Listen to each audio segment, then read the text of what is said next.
जी बस। आप सब लोगों को मैं दिल से आपको शुक्रिया अदा करता हूं। आप सब लोगों ने आज यूपी जोड़ो यात्रा में अपना साथ दिया, सहयोग दिया। हमारे यहाँ के नेता, हमारे वरिष्ठ इमरान भाई, जफर नकवी साहब, जाफरी जी, हमारे जिला अध्यक्ष जी और यहाँ उपस्थित हमारे सभी सम्मानित भाइयों साथियों, हमारे राष्ट्रीय सचिव तौकीर भाई, प्रदीप जी और हमारे प्रदेश के कोने कोने से आए कांग्रेस के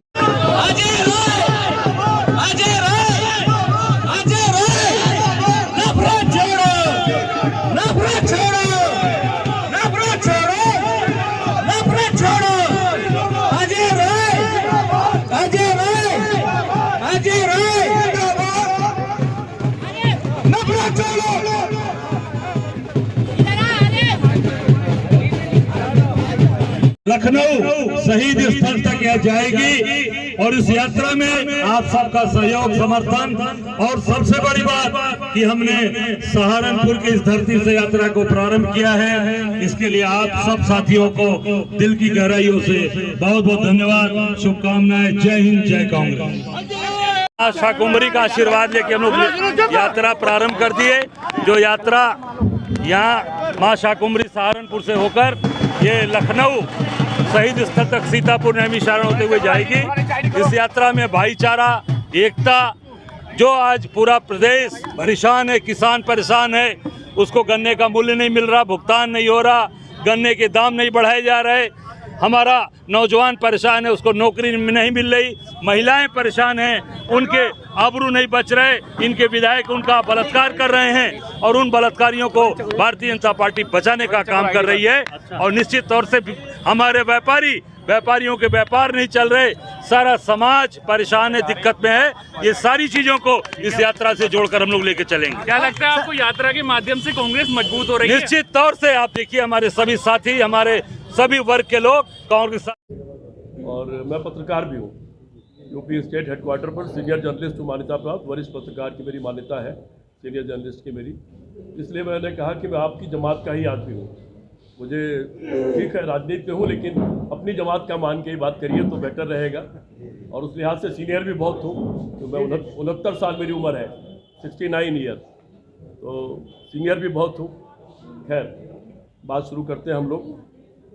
कल आप लोगों को सबको पता है कि उत्तर प्रदेश जोड़ो यात्रा, भारत जोड़ो किया था राहुल गांधी ने, और उन्होंने कन्याकुमारी से लेकर कश्मीर तक एक बड़ी जीवट भरी यात्रा शुरू किया था, जिसमें तमाम तरह के माहौल हुए, तमाम तरह की परिस्थितियां पैदा हुई।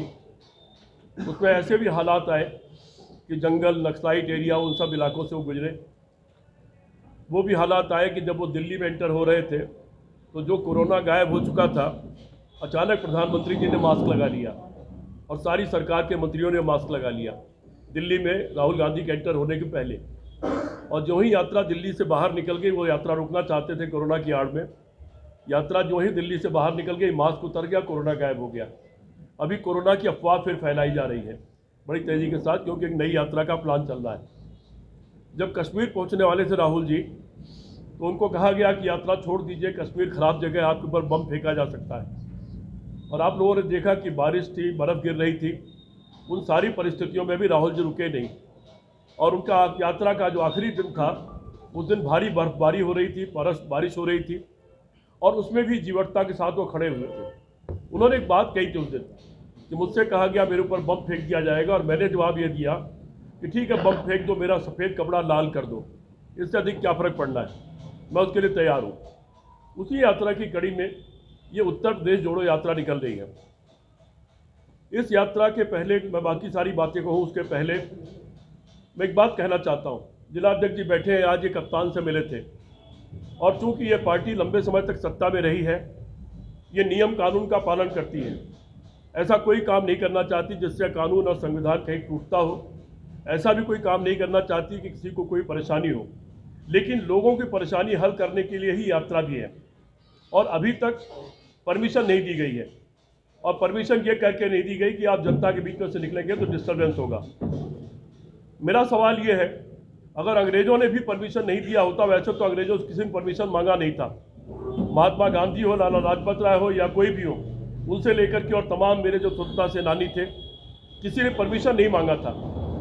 नमक तोड़ो आंदोलन हुआ, सत्याग्रह हुए, तमाम प्रदर्शन हुए, धरना हुआ, रैलियां हुई, लेकिन परमिशन नहीं मांगी गई। अगर अंग्रेजों ने भी यही रुख अपनाया होता कि आपकी यात्रा निकलेगी तो कोई जनता को परेशानी होगी या सड़क पतली होगी, क्या आज़ादी की लड़ाई लड़ी जा सकती थी? या दूसरे शब्दों में ये कहें कि क्या अंग्रेजों से भी बदतर सरकार चल रही है, जो अपने देश में लोकतांत्रिक अधिकारों को कुचलना चाहती है और हमारा शांतिपूर्ण घोषित हमारा जो एक कार्यक्रम है जन जुड़ाव का, जनता से जुड़ने का, उसको रोके रखना चाहती है। पूरे कोरोना काल में अमित शाह और मोदी रैलियां करते रहे और कोरोना फैलाते रहे। पूरे कोरोना काल में उन्होंने ट्रंप को बुला के उसका स्वागत किया और कोरोना फैलाया। उनसे कोरोना नहीं फैला, लेकिन बाकी लोगों से कोरोना फैलता था, बाकी लोगों को रोका जाता था। इस समय कांग्रेस पार्टी ने ये जोड़ने की यात्रा निकाली है। उसका नाम ही रखा गया है उत्तर प्रदेश जोड़ो, यूपी जोड़ो, पहले भारत जोड़ो था। और जोड़ने की यात्रा इसलिए निकाली गई है कि देश टूटा हुआ है, देश का दिल टूटा हुआ है, देश की आत्मा टूटी हुई है, विघटन है देश में और समाज में, बहुत बुरी तरह फैला दिया आरएसएस और उनके लोगों ने। इसलिए हम जोड़ने के लिए निकले हैं कि देश को जोड़ने की जरूरत है। देश गुलाम इसलिए हुआ था कि हम टूटे हुए थे, अलग अलग बटे हुए थे।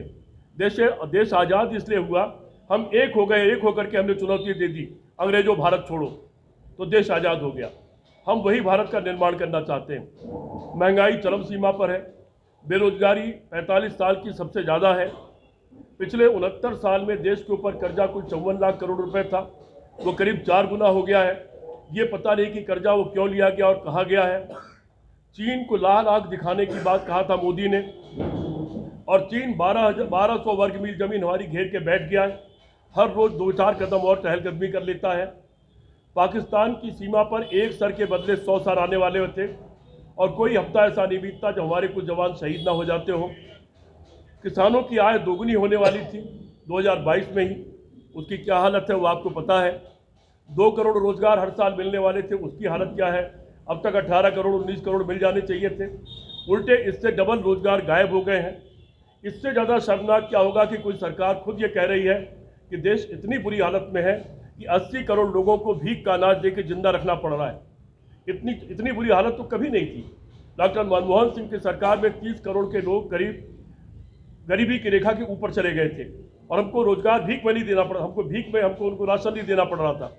मनरेगा के नाम पर काम के बदले जरूर लोगों को पैसा दिया गया कि काम करिए और पैसा लीजिए। जिनके पास रोजगार न हो वो काम करें, और उनके लिए हम रोजगार उपलब्ध करा रहे हैं। लेकिन इस वक्त भीख खिला करके 80 करोड़ जनता को नकारा बनाने के तरीका और उनको बेकार करने की साजिश, ये इन सब चीज़ के खिलाफ हमारी यात्रा है। हमारी यात्रा लोगों को दिलों को जोड़ने की यात्रा है। अभी NBRC का डाटा आया है, उसमें आया है कि हत्याओं के मामले उत्तर प्रदेश सबसे टॉप पर है। बलात्कार की स्थिति आप देख ही रहे हैं। डकैती अपहरण के मामले में सबसे टॉप पर है। ये सरकारी डाटा हमारा नहीं है।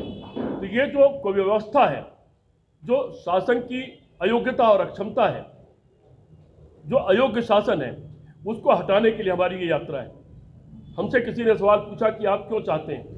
हम इसलिए चाहते हैं कि ये देश पहले भी दूसरों के चंगुल में था, और कांग्रेस पार्टी ने पूरे देश के लोगों को मिला करके एक लड़ाई लड़ी और देश को उसकी आज़ादी दिलाई कि आप खुली हवा में सांस ले सकें, आप अपने फैसले खुद कर सकें। और आज परिणाम यह है कि इस वक्त तक 150 से ज़्यादा सांसद संसद से बर्खास्त कर दिए गए, सिर्फ इसलिए कि वो संसद में खड़े होकर की आवाज़ लगा रहे हैं कि संसद में जो इस तरह से वो नौजवान कूदे, वो एक बड़ी चूक है। आपने तो ये कहा था कि हम ऐसा संसद भवन बना रहे हैं जो परिंदा पर नहीं मार पाएगा, लेकिन उसके बाद वो नौजवान उसमें